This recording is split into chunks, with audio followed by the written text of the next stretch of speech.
नमस्कार दोस्तों। रिसेंटली यहाँ पर रशिया की तरफ से बयान आया था कि जो ब्लैक सी के कुछ हिस्से हैं उसको वो ब्लॉक करने जा रहा है अभी 24 अप्रैल से।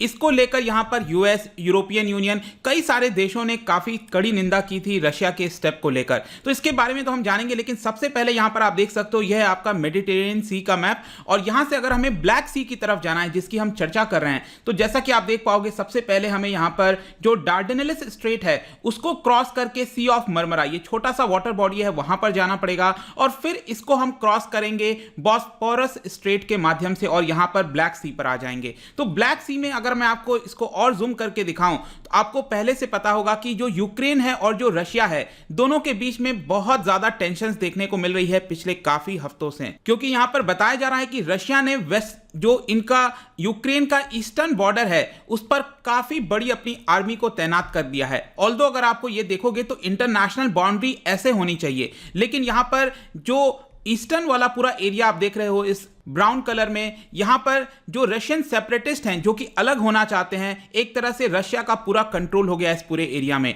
तो यहां पर बेसिकली अब क्या न्यूज आई है कि रशिया ने यह बोला है कि ये वाला जो कुछ पार्ट है क्रीमिया का, यहां पर हम इसको अगले 6 महीने के लिए ब्लॉक कर रहे हैं। इसी को लेकर यहां पर जो यूएस है और जो नॉर्थ अटलांटिक ट्रीटी ऑर्गेनाइजेशन के मेंबर्स हैं सभी ने यहां पर स्लैम किया है रशिया के स्टेप को। तो इसको डिटेल से जानेंगे कि एग्जैक्टली हो क्या रहा है, यहां पर कौन से ब्लॉकेट की हम यहां पर चर्चा कर रहे हैं। चलिए आगे बढ़ते हैं। मैं हूं अंकित अग्रवाल और अपडेट के लिए आप मुझे फॉलो कर सकते हैं इंस्टाग्राम, फेसबुक और ट्विटर पर। मेरे लेक्चर की हर पीडीएफ आपको फेसबुक पर तो मिलेगी, प्लस साथ में आप मेरा टेलीग्राम चैनल ज्वाइन कर सकते हैं by searching Ankit Agrawal official. और जैसा कि आपको पता है यूपीएससी के एग्जाम्स आने वाले हैं, अगर आप अपनी प्रिपरेशन कर रहे हो इस साल, अगले साल जब भी, तो आप हमारे कोर्स को ज्वाइन कर सकते हैं जहां पर आपको कॉम्प्रिहेंसिव वे में स्टैटिक, करंट, हर एक चीज एक जगह उपलब्ध करा दिया जाता है। चलिए देखते हैं यहां पर हुआ क्या, हम क्यों इसके बारे में चर्चा कर रहे हैं। तो जो मॉस्को ने अभी डिसाइड किया है कि ब्लैक सी के कुछ हिस्से और जो कर्च स्ट्रेट है उसको अगले 6 महीने के लिए यहां पर बंद कर देगा। अब उसके द्वारा यह बताया जा रहा है कि हो सकता है कि शायद वहां पर मिलिट्री एक्सरसाइज कर रहा हो, जो भी कर रहा हो, लेकिन इस तरह से यूनिलैटरल डिसीजन को लेने की वजह से जो यूनाइटेड स्टेट्स और बाकी के मेंबर्स हैं उन्होंने यहां पर कहा है कि इसकी वजह से टेंशन काफी ज्यादा बढ़ सकती है यूरोपियन देश और जो रशिया है उसके बीच में। यहां पर अगर आप देखोगे तो रशिया एग्जैक्टली कर क्या रहा है मैं आपको समझाता हूं।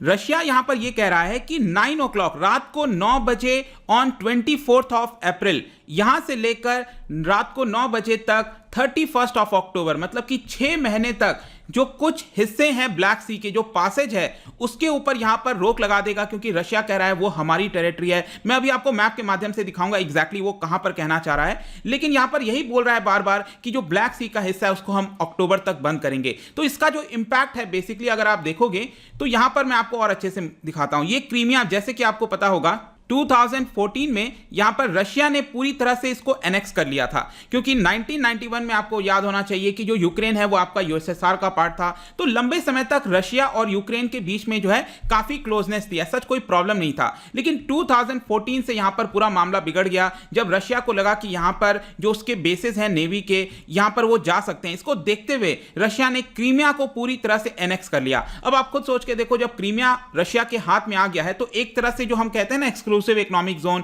या फिर जो टेरिटोरियल वाटर होता है 12 नॉटिकल माइल्स तक, तो ये लगभग पूरा एरिया। अब यहां पर ब्लैक सी से अगर आपको सी ऑफ अजोव जाना है, ये है आपका कर्च स्ट्रेट, तो ये पूरा जो हिस्सा है वो एक तरह से रशिया अच्छे से कंट्रोल कर रखा है। और 2014 के बाद से अगर आप देखोगे तो यूक्रेन को काफी दिक्कत देखनी पड़ती है जब भी उसको यहां से गुजरना पड़ता है, तो रशिया से बचकर, रशिया से परमिशन लेकर कुछ ना कुछ दिक्कत उसको देखने को मिलती है। 2014 के पहले ऐसा नहीं था, क्योंकि ये जो क्रीमिया है वो यूक्रेन का पार्ट हुआ करता था, इसकी वजह से वो आराम से ट्रैवल कर जाता था। लेकिन यहां पर अब क्या किया है रशिया ने, रशिया ये कह रहा है कि ये जो सेवेस्तोपोल है, ये जो आप देख रहे हो यहां पर सदर्न पार्ट में, इसके वेस्टर्न कोस्ट वाला जो पार्ट है, सेवेस्तोपोल से लेकर यहां पर एक और जगह है हुर्जुफ, ये मैं आपको और अच्छे से मैप में दिखाता हूं। ये रहा आपका सेवेस्तोपोल, ठीक है, यहां से लेकर ये आपका हुर्जुफ है, ठीक है।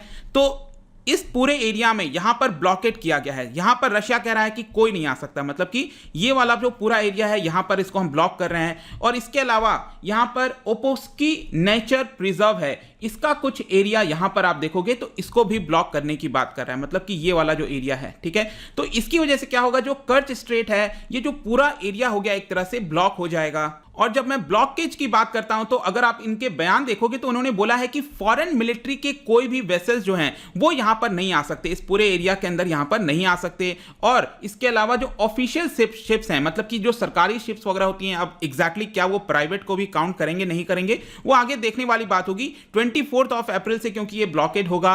अब वहां पर देखेंगे कि एग्जैक्टली चल क्या रहा है, रशिया किसको अलाउ करेगा कि नहीं करेगा। लेकिन यहां पर जो रशिया और यूक्रेन के बीच में जो टेंशंस हैं, जैसा मैंने आपको बोला था, बढ़ते जा रहा है। क्योंकि ये जो अगर आप ईस्टर्न कोस्ट देखोगे यूक्रेन का, ये पूरा यूक्रेन का मैप है, इसका ईस्टर्न कोस्ट में हम जूम कर रहे हैं। यहां पर आप देखिए दो मेन रीजन आपको देखने को मिलेंगे, एक इसको कहते हैं डोनेस्क और दूसरा है लुहांस्क। दोनों तरफ बेसिकली क्या है कि वैसे तो ये आपका इंटरनेशनली आता है यूक्रेन के अंदर, लेकिन यहां पर जो रशिया है, जो रशिया की सेपरेटिस्ट आर्मी है, वो अभी पूरी तरह से इसको कैप्चर की हुई है। मतलब कि रशिया का एक तरह से पूरा कंट्रोल है। मतलब कि कहते तो यहां पर है कि यूक्रेन के वो पार्ट हैं, लेकिन अगर यहां पर जो लोग हैं उनके पासपोर्ट अगर आप देखोगे तो ज्यादातर पासपोर्ट रशियन पासपोर्ट ही आपको देखने को मिलेगा। तो बेसिकली ये जो ब्लॉकेट किया जा रहा है रशिया के द्वारा, उसका कॉन्टेक्स्ट यही है कि यहां पर डर लग रहा है कि जो रशिया है वो कहीं यूक्रेन के अंदर और ज्यादा एंटर ना कर जाए और ये पूरा जो पार्ट है उसको एनेक्स ना कर ले। ऐसा यूक्रेन को बार बार खतरा है। तो यूक्रेन को यह लगता है कि अगर हमें कल के डेट में कोई भी प्रॉब्लम होगी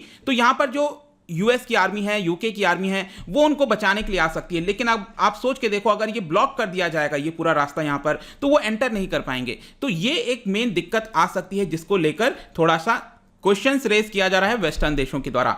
अब नेक्स्ट यहां पर एक और चीज बताऊं मैं आपको कि ये जो डिसीजन लिया गया है इसका एक और चीज है, ये जो सी ऑफ अजोव अगर आप देखोगे तो यूक्रेन के लिए भी काफी इंपॉर्टेंट है। जैसे कि इसका ग्रेन हो गया, व्हीट ग्रेन हो गए, स्टील हो गया, जो कि यूक्रेन प्रोड्यूस करता है, तो वो अपना सब कुछ इधर से आपका एक्सपोर्ट करने की कोशिश करता है। लेकिन अभी जो डिसीजन लिया गया है कि यहां पर हम इसको ब्लॉक करने जा रहे हैं, तो इसकी वजह से यूक्रेन कह रहा है कि हमारे एक्सपोर्ट के ऊपर काफी बड़ा संकट हो सकता है, प्रॉब्लम हो सकता है। इसके अलावा 2018 में भी मैं आपको बता दूं कि यूक्रेन के 3 शिप्स को रशिया ने एक तरह से अपने अंडर में ले लिया था, उसको सीज कर लिया था, क्योंकि रशिया का कहना था कि ये आप हमारे टेरिटोरियल वाटर में आ गए हो। तो इस तरह की लगातार आपको गतिविधि देखने को मिलेंगी। इनफैक्ट यहां पर मैं आपको यह बता दूं कि 2014 के बाद जब रशिया ने क्रीमिया को अपने अंडर में ले लिया था, उसके बाद रशिया ने क्या किया है कि एक ब्रिज बना दिया है। मतलब कि यहां पर जो क्रिच स्ट्रेट है, ये यहां पर ब्रिज बना दिया है डायरेक्टली रशिया के साथ जोड़ने के लिए। करीब 12 किलोमीटर का ब्रिज बताया जाता है, इसको जोड़ने के लिए